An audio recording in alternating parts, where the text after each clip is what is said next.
Hello friends, welcome to my YouTube channel. ಹೇಗಿದ್ದೀರಾ ಎಲ್ಲರೂ? ನಾನಿವತ್ತು ಒಳ್ಳೆ ಸ್ಯಾಲಡ್ ರೆಸಿಪಿ ತೋರಿಸ್ತಾ ಇದ್ದೀನಿ. ತುಂಬ ಈಸಿ ಆ್ಯಂಡ್ ಸಿಂಪಲ್ ಆಗಿದೆ. ಇದು ಡಯಟ್ ಮಾಡೋರಿಗೆ ಒಳ್ಳೆ ಆಪ್ಷನ್ನು. ಬನ್ನಿ ಇದನ್ನು ಹೇಗೆ ಮಾಡೋದು ಅಂತ ನೋಡೋಣ. ಇಲ್ಲಿ ನಾನು ಒಂದು ಬೌಲ್ ತೊಗೊಂಡಿದ್ದೀನಿ. ಇದಕ್ಕೆ ಮೊಳಕೆ ಬಂದಿರುವಂಥ ಹೆಸರು ಕಾಳನ್ನು ಬೇಯಿಸ್ಬಿಟ್ಟು ಇಟ್ಟಿದ್ದೀನಿ. ಇದನ್ನು ಒಂದು ಬೌಲ್ಗೆ ಹಾಕ್ಕೊಳ್ತಾ ಇದ್ದೀನಿ. ಹಸಿ ತಿನ್ನೋದಾದರೆ ಹಸಿಯಾಗಿ ಹಾಕ್ಕೋಬೋದು. ನಾನು ಸ್ವಲ್ಪ ಬೇಯಿಸ್ಕೊಂಡಿದ್ದೀನಿ. ಈಗ ಕ್ಯಾರೆಟನ್ನು ಈ ರೀತಿ ಕಟ್ ಮಾಡ್ಕೊಂಡಿದ್ದೀನಿ ನಾನು ಉದ್ದಕ್ಕೆ. ಬೇಕಾದರೆ ಗ್ರೇಟ್ ಮಾಡಿ ಹಾಕ್ಕೋಬೋದು. ಒಂದು ಕ್ಯಾರೆಟ್ ಪೂರ್ತಿಯಾಗಿ ಹಾಕ್ಕೊಂಡಿದ್ದೀನಿ. ಹಾಗೆ ಒಂದು ಹಸಿಮೆಣಸನ್ನು ಈ ರೀತಿ ಕಟ್ ಮಾಡಿ ಹಾಕ್ಕೊಂಡಿದ್ದೀನಿ.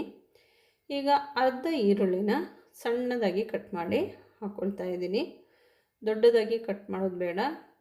ನಾವು ತಿನ್ನುವಾಗ ತುಂಬ ಸಿಕ್ಕಿದರೆ ಖಾರ ಖಾರ ಆಗುತ್ತೆ. ಹಾಗೆ ಅರ್ಧ ಟೊಮೆಟೊನು ಸಣ್ಣದಾಗಿ ಕಟ್ ಮಾಡಿ ಸೇರಿಸ್ಕೊಂಡಿದ್ದೀನಿ. ಕೊತ್ತಂಬರಿ ಸೊಪ್ಪು ಕೂಡ ಹಾಕ್ಕೊಂಡಿದ್ದೀನಿ. ಈಗ ಇದಕ್ಕೆ ಫ್ರೂಟ್ಸ್ ನಾನು ಆ್ಯಪಲನ್ನು ಸಣ್ಣದಾಗಿ ಕಟ್ ಮಾಡಿ ಸೇರಿಸ್ಕೊಳ್ತಾ ಇದ್ದೀನಿ. ಬೇರೆ ಯಾವುದಾದ್ರೂ ಫ್ರೂಟ್ಸ್ ಹಾಕೋದಾದರೂ ಹಾಕ್ಕೋಬೋದು.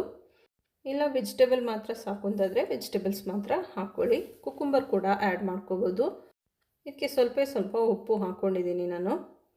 ಯಾಕೆಂದರೆ ಮೊಳಕೆ ಕಾಳು ಬೇಯಿಸುವಾಗ ಅದಕ್ಕೆ ಸ್ವಲ್ಪ ಹಾಕಿದ್ದೀನಿ. ಈಗ ತರಕಾರಿಗೆ ಮಾತ್ರ ಇರುವಂಥ ಉಪ್ಪನ್ನು ಹಾಕ್ಕೊಂಡಿದ್ದೀನಿ. ಇದನ್ನು ಚೆನ್ನಾಗಿ ಮಿಕ್ಸ್ ಮಾಡ್ಕೊಳ್ಳಿ. ಪೂರ್ತಿಯಾಗಿ ಈ ರೀತಿ ಬ್ಲೆಂಡ್ ಆಗೋ ಥರ ಮಿಕ್ಸ್ ಮಾಡ್ಕೋಬೇಕು. ಇದಕ್ಕೆ ಬೇಕಾದರೆ ನೀವು ಕರ್ಡ್ ಏನಾದರೂ ಸೇರಿಸೋದಾದರೆ ಸೇರಿಸ್ಕೋಬೋದು. ನಾನಿದು ಮಾರ್ನಿಂಗ್ ಬ್ರೇಕ್ಫಾಸ್ಟ್ಗೆ ಮಾಡ್ತಿರೋದು. ಈಗ ಇದಕ್ಕೆ ಒಂದು ಅರ್ಧ ಲೆಮನನ್ನು ಹಾಕ್ಕೊಳ್ತಾ ಇದ್ದೀನಿ. ಸ್ವಲ್ಪ ಅಷ್ಟೇ. ಈ ಹುಳಿನೂ ಸೇರಿಸೋದ್ರಿಂದ ಉಪ್ಪು ಹುಳಿ ಖಾರ ಎಲ್ಲ ಆಗಿ ತಿನ್ನೋದಕ್ಕೂ ಒಂದು ಟೇಸ್ಟ್ ಬರುತ್ತೆ.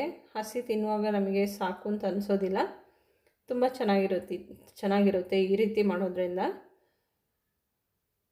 ಇದನ್ನು ನೀವು ನಿಮ್ಮ ಡಯಟ್ನಲ್ಲಿ ಸೇರಿಸ್ಕೋಬೋದು. ಈಗ ವೆಜಿಟೇಬಲ್ ಸ್ಯಾಲಡ್ ರೆಡಿಯಾಗಿದೆ. ನೀವು ಮನೆಯಲ್ಲೇ ಟ್ರೈ ಮಾಡಿ. ವಿಡಿಯೋ ಇಷ್ಟ ಆದರೆ ಲೈಕ್, ಶೇರ್, ಕಮೆಂಟ್ ಮಾಡಿ. ಹಾಗೆ ಇದುವರೆಗೆ ನನ್ನ ಚಾನಲ್ ಸಬ್ಸ್ಕ್ರೈಬ್ ಮಾಡೋದೇ ನೋಡ್ತಾ ಇದ್ದರೆ ಸಬ್ಸ್ಕ್ರೈಬ್ ಮಾಡಿ ನನಗೆ ಸಪೋರ್ಟ್ ಮಾಡಿ.